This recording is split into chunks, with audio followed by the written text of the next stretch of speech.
Bismillahirrahmanirrahim. Assalamualaikum warahmatullahi wabarakatuh. Pada video kali ini kita akan membahas tentang gelombang mekanik. Ini adalah bab yang akan dipelajari di kelas 11 IPA SMA untuk semester 2. Pertama, pengertian gelombang. Pengertian gelombang adalah getaran atau bisikan yang merambat. Di gelombang yang merambat adalah energi dari getaran tersebut, tidak disertai dengan perpindahan partikelnya. Jenis-jenis gelombang. Jenis-jenis gelombang berdasarkan arah getarnya dipisah menjadi dua jenis gelombang, yaitu transversal dan longitudinal. Transversal adalah gelombang yang arah getarnya tegak lurus terhadap arah perambatannya. Contoh gelombang transversal adalah seperti ini. Jadi arah getarnya adalah atas dan bawah, sedangkan gelombang ini merambatnya adalah ke kanan. Kalau Anda lihat, ini gelombangnya ngalahnya ke kanan.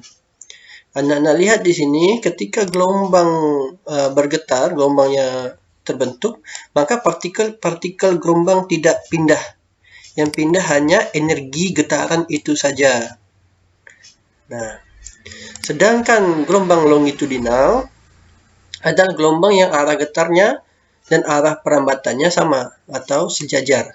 Contoh gelombang longitudinal adalah seperti ini.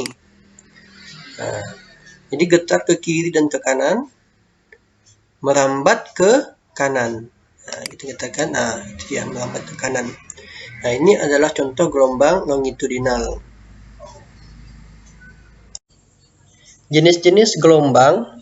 Berdasarkan amplitudonya, gelombang dibedakan menjadi dua, yaitu gelombang berjalan dan gelombang diam atau gelombang stasioner. Gelombang berjalan adalah gelombang yang amplitudonya tetap di semua titik yang dilalui gelombang. Contoh gelombang berjalan adalah seperti berikut. Ini gelombangnya berjalan dari kiri ke kanan. Amplitudonya di semua titik di 1 meter, 2 meter, 3 meter, amplitudonya sama semua, yaitu 0,5.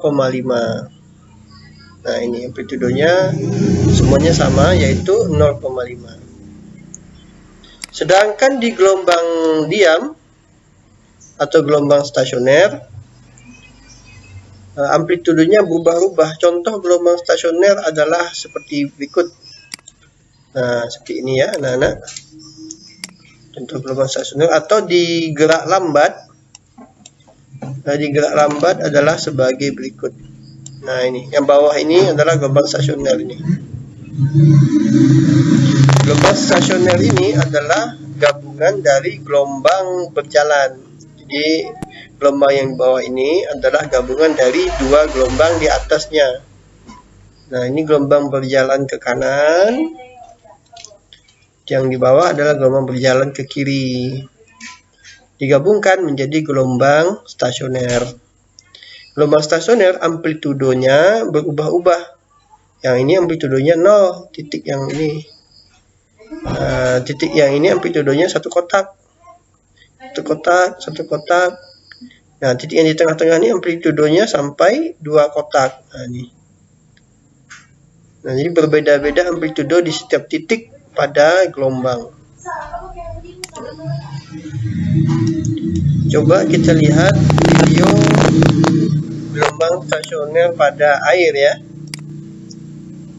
Gelombang stasioner ini bisa juga dibuat pada air, seperti percobaan yang ada di video kali ini. Kita lihat, ini gelombang datang. Gelombang datang, bagian depan ini adalah pembuat gelombangnya datang. Ini gelombang berjalan masih ya. Gelombangnya berjalan, lalu terpantul di dinding ini. Gelombang terpantul baru membentuk gelombang stasioner. Kalau anak-anak lihat, ini gelombang stasioner pada air. Terjadi dia.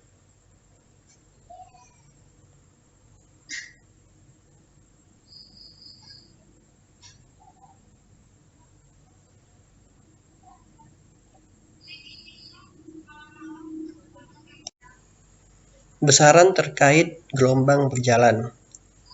Pertama, frekuensi. Frekuensi adalah banyaknya gelombang atau getaran yang dihasilkan dalam 1 detik. Jadi, dalam 1 detik ada berapa gelombang yang terbentuk? Nah, itu disebut frekuensi. Sedangkan periode adalah kebalikan dari frekuensi. Periode itu adalah waktu yang dibutuhkan untuk menghasilkan satu gelombang. Jadi, satu gelombang ini berapa waktunya?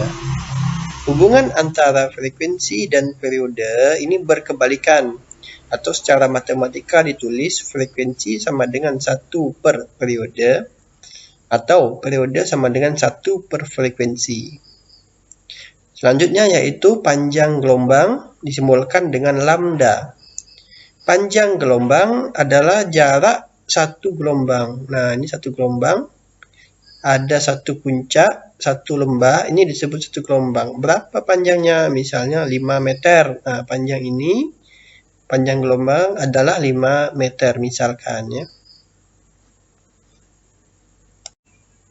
Adapun besaran di gelombang yang lain adalah cepat lambat gelombang. Cepat lambat gelombang adalah kecepatan gelombang dalam merambat. Maksudnya kecepatan gelombang dalam merambat. Kalau di video ini digambarkan gerakan gelombang ke kanan. Nah, ini seberapa cepat dia gelombang ini merambat. Ada juga kecepatan getar. Kecepatan getar simbolnya sama dengan kecepatan lambat gelombang, sama-sama V. Kecepatan getar ini kecepatan partikel naik turun. Nah, kita lihat partikel merah. Ini kan sedang bergerak naik turun. Berapa kecepatan ya ketika bergerak naik turun ini disebut kecepatan getar. Simbolnya V juga. Nah, lalu ada simpangan gelombang disimbolkan dengan Y. Adalah jarak suatu titik dalam gelombang ke titik keseimbangan. Kita lihat titik merah ini, jaraknya di gambar ini titik seimbang adalah garis X. Ini. Nah, jarak titik merah ke garis X ini berubah-ubah. Kadang-kadang dekat, ya, kadang-kadang jauh. Nah, berapa jaraknya ketika waktu tertentu, itu disebut simpangan gelombang. Berapa besar dia menyimpang. Simpangan gelombang ini bernilai positif kalau dia di atas, dan bernilai negatif kalau dia di bawah. Sedangkan amplitudo atau yang disimbolkan dengan A adalah simpangan terjauh. Jadi seberapa jauh dia menyimpang. Nah, ini simpangan terjauh adalah di garis merah ini ya, yaitu di 0,75 mungkin ini ya.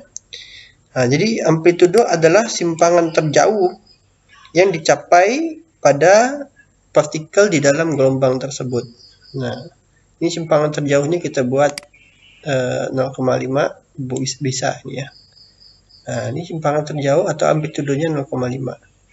Ingat anak-anak, perbedaan simpangan dan simpangan terjauh.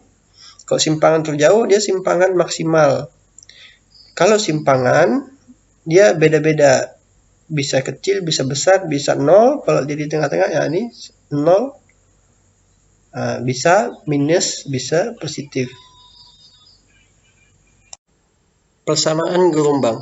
Persamaan gelombang adalah yang YP sama dengan A sin omega T min KX. Nah, ini adalah persamaan gelombang.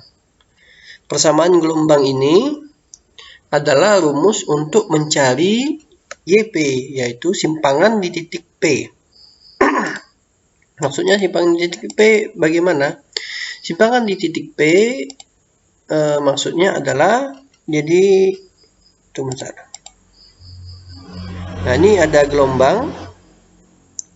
Gelombang ini dimulai di titik asal. Di titik ini ya, gelombang dimulai. Nah, kita akan mencari simpangan di titik ini nih. Kita sebut saja nih titik P. Nah, berapakah simpangan di titik P? Simpangan titik P yang ini. Nah, ini disebut Y. YP atau simpangan di titik P. Dicari dengan cara rumus ini. A sin omega T, omega dicari dulu dengan cara 2pi kali F. F-nya adalah frekuensi. T adalah waktu berapa lama gelombang ini telah bergetar. Itu T. min Kx. K dicari dengan cara 2pi per lambda. Lambda ini adalah panjang gelombang. X adalah jarak titik asal ke P. Ini titik asal ke P ini disebut X ya. Seperti itu.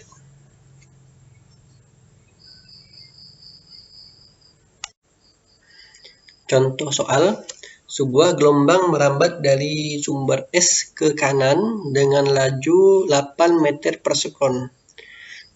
Frekuensi 16 Hz, amplitudo 4 cm. Gelombang ini melalui titik P yang berjarak 9,5 meter dari S. Jika S telah bergerak selama 1,25 sekon dan gerak pertamanya ke atas, buatkan persamaan gelombangnya. Nah, pertama-tama mari kita telaah dulu contoh soal ini. Sebuah gelombang merambat dari sumber S ke kanan. Ke kanan berarti ini nanti di rumus omega T min Kx nya. Jadi anak-anak kalau dia ke kanan maka ini kita kasih simbol min. Kalau dia ke kiri nanti kita kasih simbol plus. Dengan laju 8 meter per sekon, ini laju gelombang ya, berarti V. Nah, kan gelombang merambat, berarti ini laju lambatan gelombang. Frekuensi 16 Hz, 16 ini F, frekuensi F kecil. Amplitudo 4 cm, amplitudo ini A, amplitudonya. Gelombang itu melalui titik P yang berjarak, ini X. Jarak X. Dari S, 9,5 meter dari S. Jika S telah bergetar selama 1,25 sekon, berarti ini T kecil waktu ya. Dan arah gerak pertamanya ke atas. Arah gerak pertama ke atas menunjukkan bahwa amplitudo itu bernilai positif. Kalau pertamanya ke bawah, maka amplitudo ini nanti bernilai negatif. Buatkan persamaan gelombangnya. Jadi kita akan membuat persamaan gelombangnya. Baik. Pertama-tama kita lihat di sini ada laju 8 meter per sekon. Dari laju ini, laju gelombang 8 meter per sekon, kita cari dulu panjang gelombangnya. Dengan rumus laju gelombang sama dengan panjang gelombang dikali frekuensi. Laju gelombangnya 8, frekuensinya di sini dapat 16. Nah, ini tinggal dikali silang ya, 16 ke bawah, 8 bagi 16 dapat 1/2 meter panjang gelombang. Setelah itu kita cari omega. Omega 2pi kali F. 2pi dikali F-nya di sini 16. 2 kali 16, 32. Pi-nya ikut saja, dibiarkan. Selanjutnya kita cari K. K 2pi per lambda. 2pi per lambda kita dapat dari ini yang sudah kita cari tadi. Lambda-nya 1/2. 2 dibagi 1/2 dapatnya 4pi. Setelah dapat omega dan dapat K, baru kita bisa membuat persamaan gelombang. Buat persamaan gelombang, Y sama dengan A, amplitudonya 4 cm, kita ambil 4 saja. 4 ini bernilai positif karena dia pertamanya ke atas. Kalau pertamanya ke bawah, nanti dia akan minus 4 jadinya. Sin omega T min Kx. Omeganya kita masukkan 32pi. K-nya kita masukkan 4pi. Biasanya persamaan ini disederhanakan ya. Masing-masing dibagi 4pi. 4pi keluar. Ini 32pi dibagi 4pi dapat 8T. Min, nah ini bukan 4 ya. Min X jadinya ya. Min X. Ini salah ketik ya. Nah, jadi inilah persamaan gelombang dari contoh soal di atas.